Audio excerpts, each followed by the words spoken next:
Picture this. It's 7:30 a.m.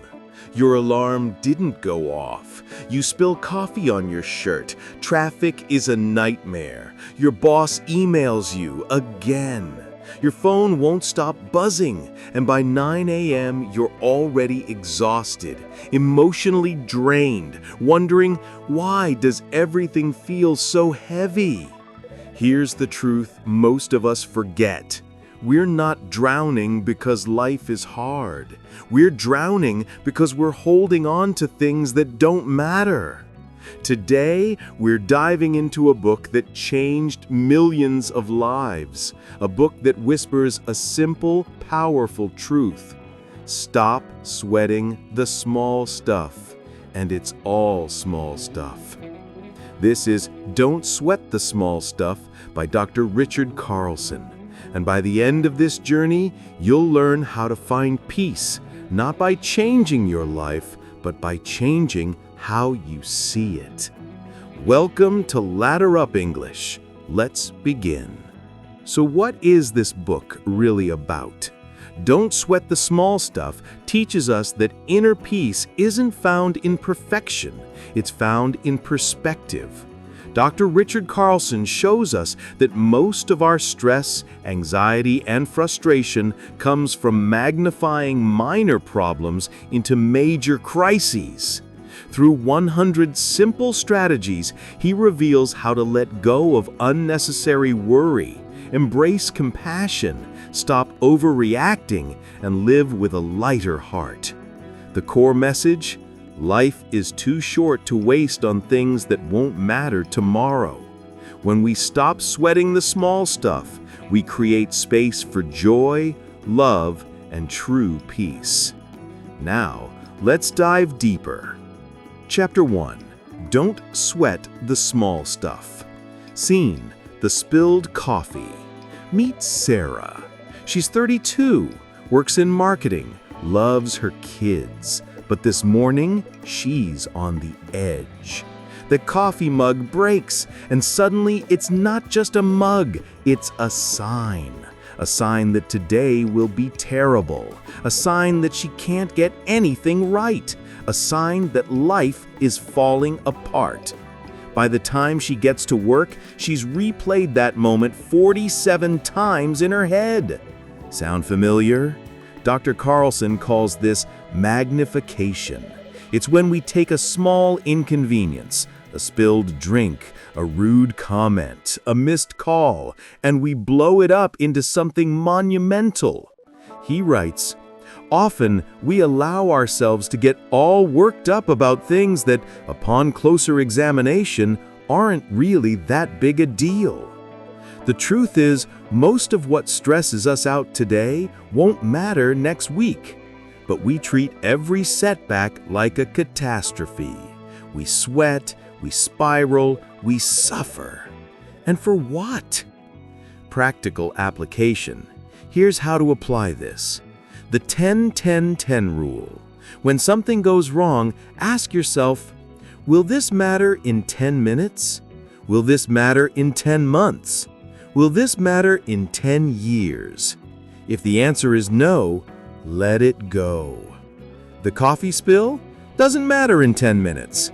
The rude email doesn't matter in 10 months. The traffic jam doesn't matter in 10 years. Stop giving your peace away to things that don't deserve it. Takeaway. Remember this: small stuff is just that. Small. Your peace is more valuable than your need to be right, perfect, or in control. Let go, breathe, and move forward. Now, I want to hear from you. What's one small thing you've been sweating lately? A comment someone made? A mistake at work? Tell us in the comments. Let's talk about it. Chapter 2. Make Peace with Imperfection. Scene: the perfect parent. Meet David. He's a dad. He loves his son, but every night he lies awake thinking, am I doing enough? Am I a good enough father? Why can't I be like them? He compares his real life to everyone else's highlight reel, and every comparison is a knife in his chest. Dr. Carlson teaches us something radical. Perfection is the enemy of peace. He says the need for perfection and the desire for inner tranquility conflict with each other. Think about that. Every time we chase perfection, perfect body, perfect career, perfect relationship, we're running away from peace. Why? Because perfection doesn't exist. It's a moving target, a lie. And the more we chase it, the more exhausted we become. Practical application. Here's what you do instead. Embrace good enough. Your presentation doesn't need to be flawless. It needs to be done. Your home doesn't need to be spotless. It needs to be lived in. Your kids don't need a perfect parent. They need a present one. Ask yourself, what would I do if I gave myself permission to be imperfect today? Maybe I'd stop overthinking. Maybe I'd laugh more. Maybe I'd finally relax. Perfection is a prison. Imperfection is freedom. Takeaway. Here's the truth. You are enough, exactly as you are. Progress matters more than perfection. Let go of the need to impress and start living to experience. Tell me, in what area of your life are you chasing perfection? Work? Parenting? Your body? Drop a comment. Let's free ourselves together. Chapter 3. Let others have the last word. Scene: the argument. They've been arguing for 20 minutes. About what? Directions. She said turn left, he turned right. Now neither will apologize, neither will let it go. Both would rather sit in silence than admit they were wrong. Sound familiar? Dr. Carlson shares a game-changing idea. Let others have the last word. He writes, needing to have the last word is an ego-based habit that is extremely costly to your contentment. Here's the reality. Most arguments aren't about facts, they're about ego. We fight not because we care deeply about being right, but because we don't want to feel small. But every time we fight for the last word, we lose something more valuable: peace. Practical application. Try this experiment. In your next disagreement, let the other person have the last word. Don't correct them. Don't add a final jab. Just let it go. You'll notice something incredible. The argument ends immediately. No more tension, no more replaying the conversation in your head, no more resentment. And here's the magic. You don't lose, you win. You win your peace back. Takeaway. Remember, being right is overrated. Being at peace is priceless. Every time you let go of the last word, you strengthen your relationships. Silence isn't weakness, it's wisdom. Be honest. How often do you fight just to have the last word? Have you ever let someone win an argument and felt lighter afterward? Let me know in the comments. Chapter 4. Be aware of the snowball effect. Scene: the bad day. It started with a missed alarm, but by 6 p.m., His entire day feels ruined. One bad moment became 2. 2 became 5. 5 became a storm. This is what Dr. Carlson calls the snowball effect. Narrator. Here's how it works. You wake up tired. That makes you grumpy. That makes you snap at your partner. That makes you feel guilty. That guilt makes you distracted at work. That distraction leads to a mistake. That mistake leads to stress. One small thing snowballs into an avalanche. Dr. Carlson writes, one thing leads to another and another until finally your entire day is ruined. But here's the secret. You can stop the snowball anytime. Practical application. Use this tool, the reset button. When you feel yourself spiraling, pause. Take 3 deep breaths and say, this moment doesn't define my day. I choose to start fresh, right now. Snapped at your kid? Reset. Made a mistake at work? Reset. Said something you regret? Reset. You don't need to wait for tomorrow. You can start over in the next breath. Takeaway. Here's what to remember. Small negative moments don't have to ruin your day unless you let them. You have the power to stop the snowball anytime. Every moment is a new chance to choose peace. Think about it.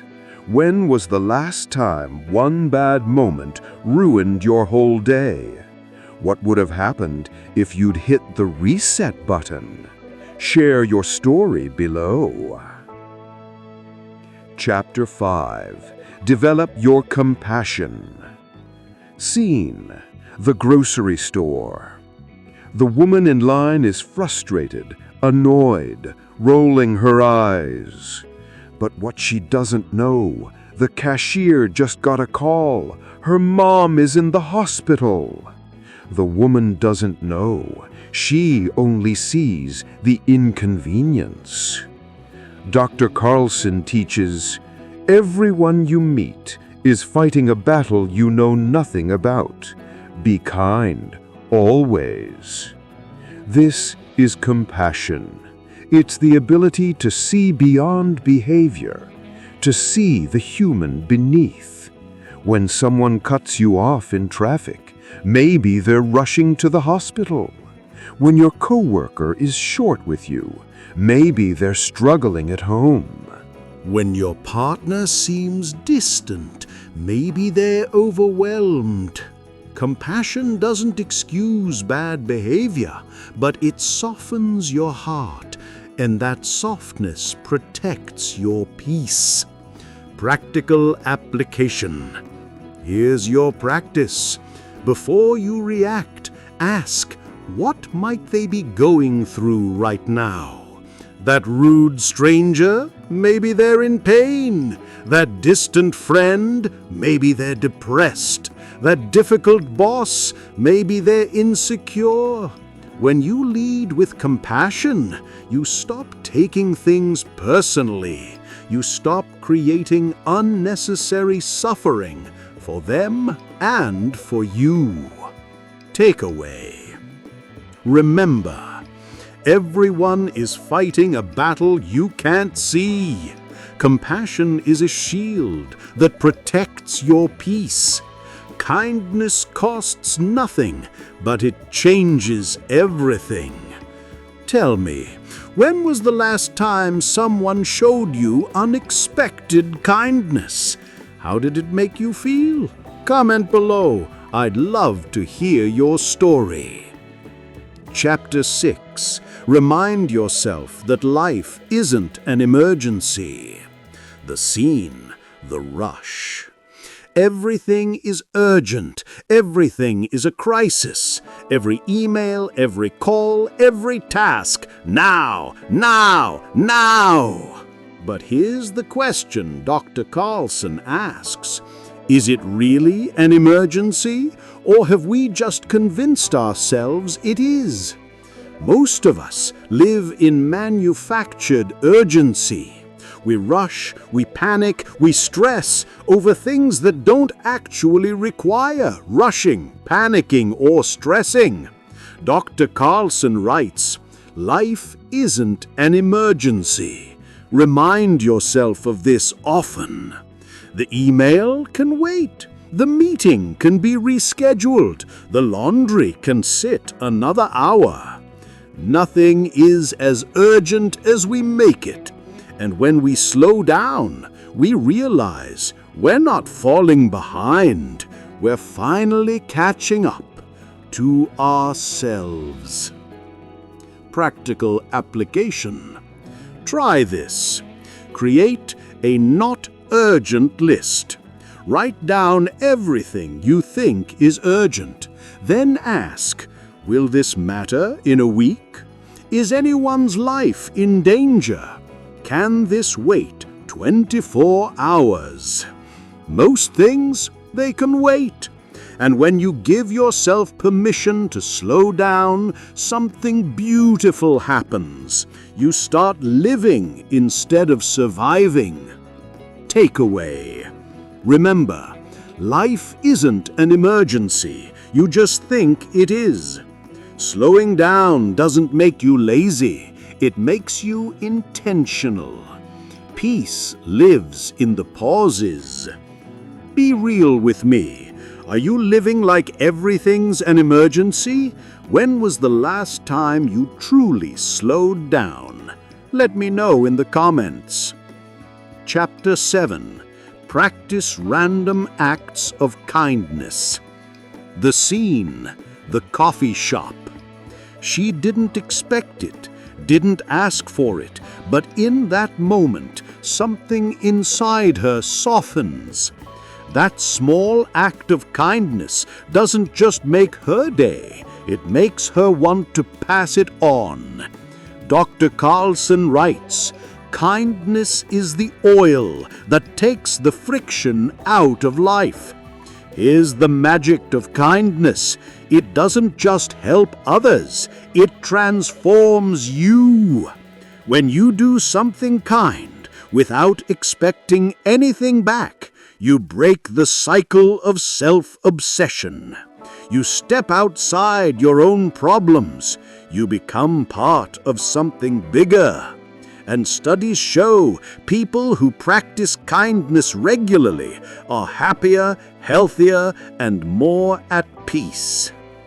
Practical application. Here's your challenge.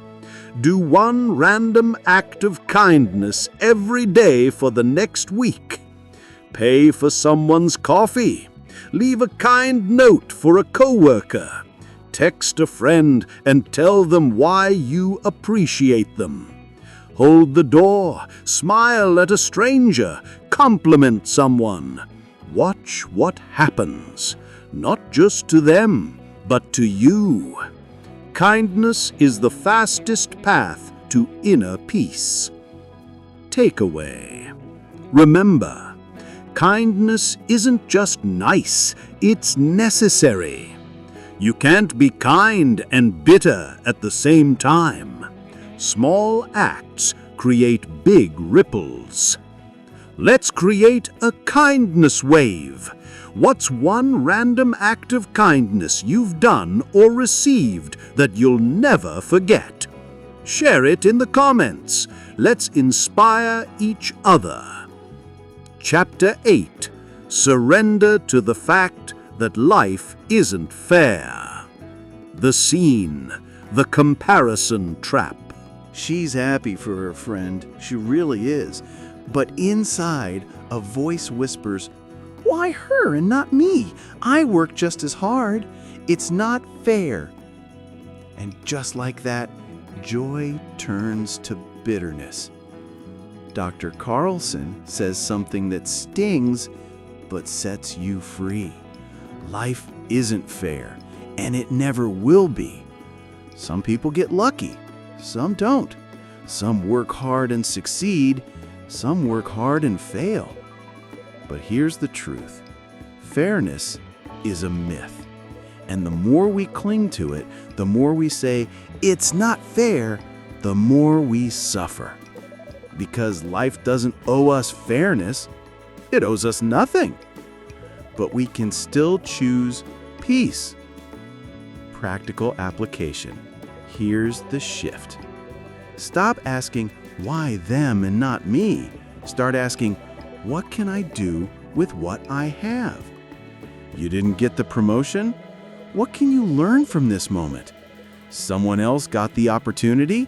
How can you create your own? Life threw you a curveball?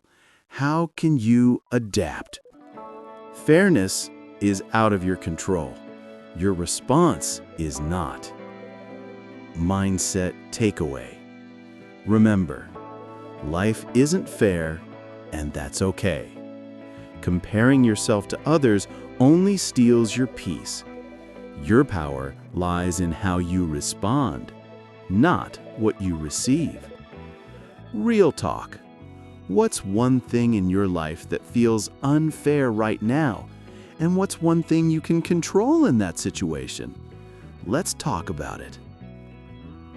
Chapter 9. See the innocence.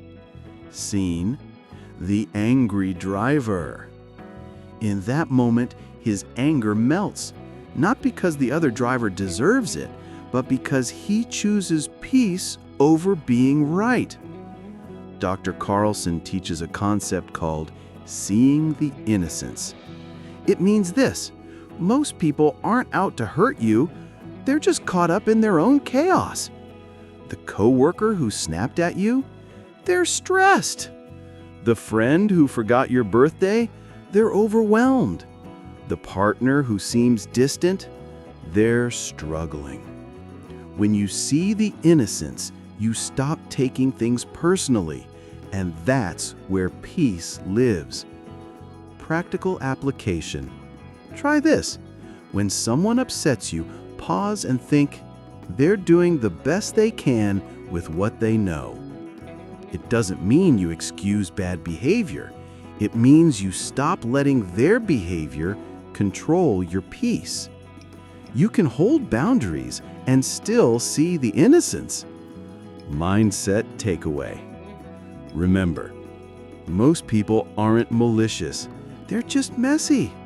Seeing innocence is an act of self-care.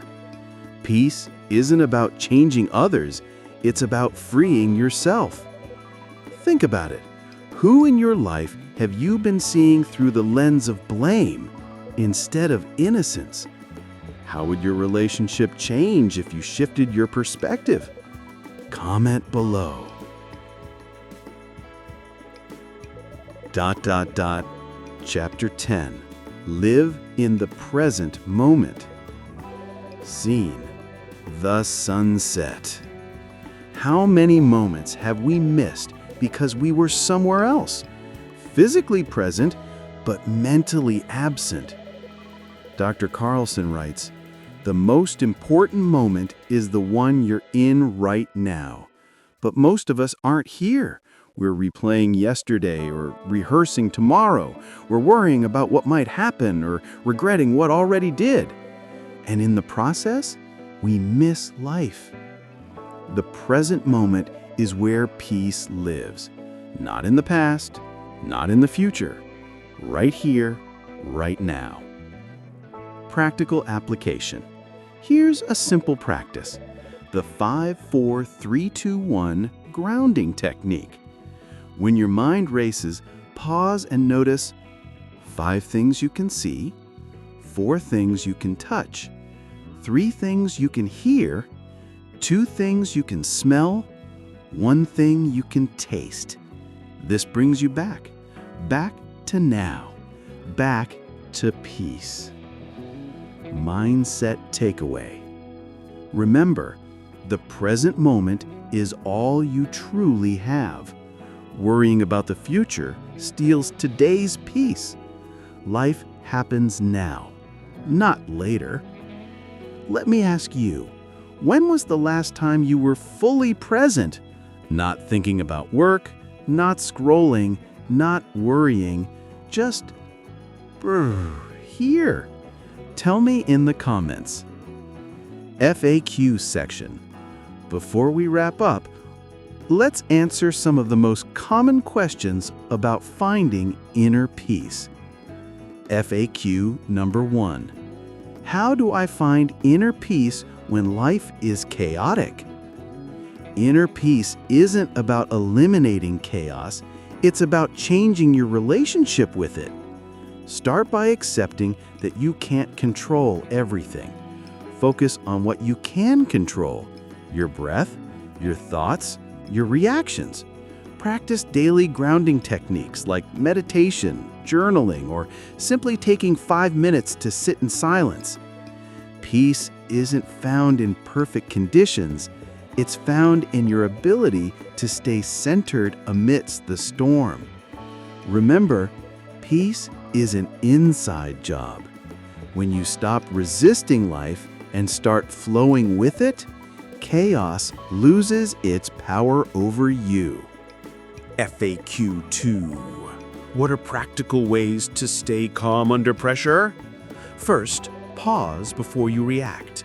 Take 3 deep breaths to activate your parasympathetic nervous system, which calms your body. Second, use perspective. Ask yourself, will this matter in a year? Most stressors won't. Third, practice self-compassion. Talk to yourself like you'd talk to a friend. Instead of, I can't handle this, try, I'm doing my best, and that's enough. Fourth, limit multitasking. Focus on one thing at a time to reduce mental overwhelm. Finally, build a daily calm practice. Even 5 minutes of mindfulness, gratitude journaling, or walking in nature can rewire your stress response over time. FAQ 3. Why do I sweat the small stuff even when I know I shouldn't? Because it's a habit. Over time, your brain has been conditioned to react to minor stressors as if they're threats. This is called catastrophizing, a survival mechanism gone haywire. The good news, you can retrain your brain. Start by catching yourself in the act. When you notice you're spiraling over something small, name it. I'm sweating the small stuff right now. Then, consciously choose a different response. Ask, is this worth my peace? Use tools like the 10-10-10 rule and the reset button. With repetition, your brain will learn that not everything deserves a big reaction. You'll start to naturally let things go. FAQ 4. Can inner peace and ambition coexist? Absolutely.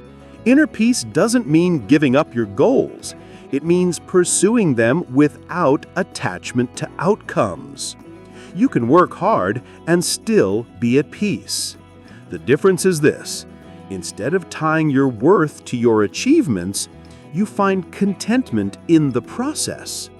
You set goals, take action, and release the need to control every result. This is what's called detached engagement.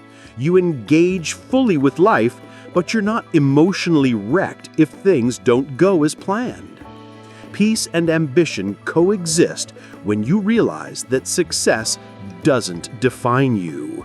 Your inner state does. You can climb the ladder without losing yourself on the way up. Conclusion. So, here we are, at the end of this journey through Don't Sweat the Small Stuff. But really, it's not the end. It's the beginning. Because everything we talked about today, letting go, practicing compassion, living in the present, surrendering to imperfection, these aren't just ideas. They're invitations. Invitations to live differently. Dr. Richard Carlson didn't write this book to give you more rules. He wrote it to set you free. Free from the prison of perfectionism. Free from the weight of unnecessary worry. Free from the exhausting habit of sweating every little thing. You know what the most beautiful part of this book is? You don't have to be perfect at not sweating the small stuff. You'll still get frustrated. You'll still overreact. You'll still have bad days. And that's okay. Because peace isn't about never struggling. It's about catching yourself in the struggle and choosing differently. It's about the moment you notice you're spiraling and you breathe. It's about the moment you want to have the last word and you stay silent. It's about the moment everything feels heavy and you remind yourself, this too is small stuff. Life is short, too short to spend it stressed over things that won't matter tomorrow. Too short to hold grudges, chase perfection, or live in constant urgency. You deserve peace. Not someday, not when everything is perfect. Right now, in this messy, imperfect, beautiful moment. So here's my challenge to you. Pick one lesson from today, just one.